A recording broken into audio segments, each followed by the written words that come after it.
Hello students, आज मैं आपको surface areas and volume class 9 का चैप्टर जो है उसकी एक्सरसाइज 11.4 का क्वेश्चन नंबर 9 बता रही हूँ। इससे पहले सारे क्वेश्चन हम सॉल्व कर चुके हैं।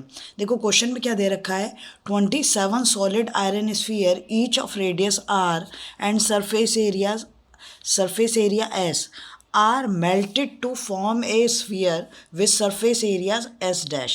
Find the radius R dash of the new sphere and ratio of S and S dash. ठीक है, तो यहाँ पे पहली चीज़ बहुत ही कॉमन सी अगर मैं तुम्हें समझाना चाहूँ, उसने दे रखा है हमें 27, ये दे रखा है 27 सॉलिड आयरन स्फीयर। तो मैं एक ड्राइंग की हेल्प से आपको समझाती हूँ। 1 2 3 4 5 6 7 8 9 ऐसे करके जो है हमारा ये हम 27, ये हमें सॉलिड स्फीयर दे रखे हैं। ठीक है, तो ये मैंने 27 बना दिया। देखो जब भी एक शेप दूसरी शेप में मेल्ट होगी तो उसका वॉल्यूम हमेशा कांस्टेंट रहेगा। मैं क्या बोल रही हूँ, एक शेप से दूसरी शेप में मेल्ट होगा तो उसका वॉल्यूम हमेशा कांस्टेंट रहेगा। और फिर ये हमारा बड़ा वाला स्फीयर बना दिया इसको मेल्ट करके। ठीक है, तो इसकी जो रेडियस दे रखी है, मैं 27 की जो रेडियस दे रखी है वो हमें दे रखी है आर, और इस वाले की जो रेडियस होगी वो हो जाएगी आर डैश। ठीक है, इसका जो सरफेस एरिया दे रखा है जो 27 में ईच का, वो सरफेस एरिया, ठीक है, एस, और इसका जो सरफेस एरिया होगा बड़ा वाला जो हमने स्फीयर बनाया है वो हो जाएगा हमारा एस डैश। ठीक है, इतना याद रखो। अब बहुत इजी हो जाएगा तुम्हारा क्वेश्चन। देखो क्या करोगे, पहली चीज़ तो आप यही लिख लो कि वेन एवर, ये याद रहना चाहिए तुम्हें, कोई भी क्वेश्चन आए तो यही काम करना है जब एक शेप से दूसरी शेप में जा रहे हैं। When one shape is melted to another, एक शेप से दूसरी शेप में चेंज कर रहे हैं। ठीक है, शेप वॉल्यूम रिमेन्स कांस्टेंट। ठीक है, ये याद रखोगे, इसमें कोई गड़बड़ नहीं है।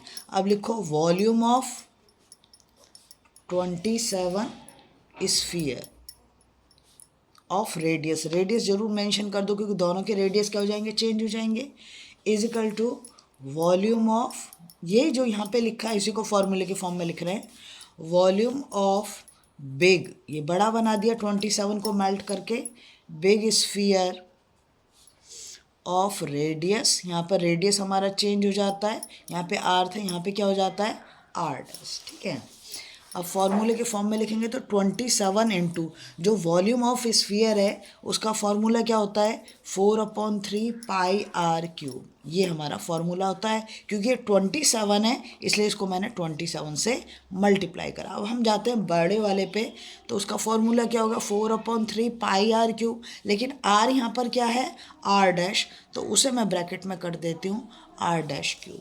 ठीक है, देखो 4/3 पाई यहाँ पर भी है, 4/3 पाई यहाँ पर भी है, यहाँ पर 27 है, यहाँ पर नहीं है। इसको चाहे तो हम काट सकते हैं लेकिन मैं काटूंगी नहीं, मैं सीधा सीधा आपको करके दिखाऊंगी। तो ये 4/3 पाई दोनों में कॉमन है, इसको नहीं ले रहे।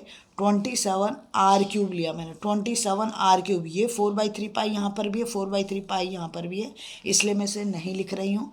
ठीक है, ये हो गया हमारा आर क्यूब, क्यों दोनों तो सेम है इसलिए। ठीक है, अब हम क्या करेंगे, आर डैश क्यूब हमें पता करना है, तो 27 आर, बस कुछ नहीं करा, इसको इधर ले गए इसको इधर ले गए। ठीक है, तो आर डैश क्यूब ऐसे करो, आर डैश क्यूब तो समझ आएगा 3, क्योंकि 3 3 जा 9 3 जा 27, 27 3 का क्यूब है तो मैंने लिख दिया 3r का क्यूब। ठीक है, दोनों जगह पे जब हमारी पावर सेम हो जाती है तो हम क्या कर देते हैं, उसे इक्वेट कर देते हैं, पावर को छोड़ देंगे और नीचे वो लिखेंगे। तो r डैश की वैल्यू कितनी आ गई 3r।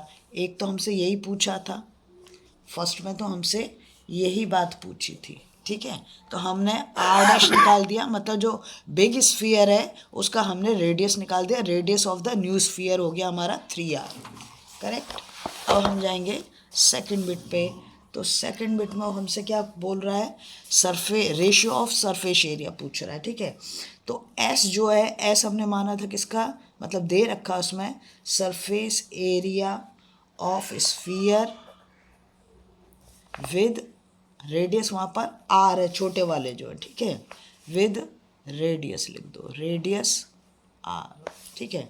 नीचे एश डैश किसका, बड़े वाले का, तो यहाँ पे लिख दोगे surface area of sphere with radius R dash, इसको ध्यान रखना है आपको। अब सरफेस एरिया ऑफ स्फीयर का फॉर्मूला है 4πr², ठीक है।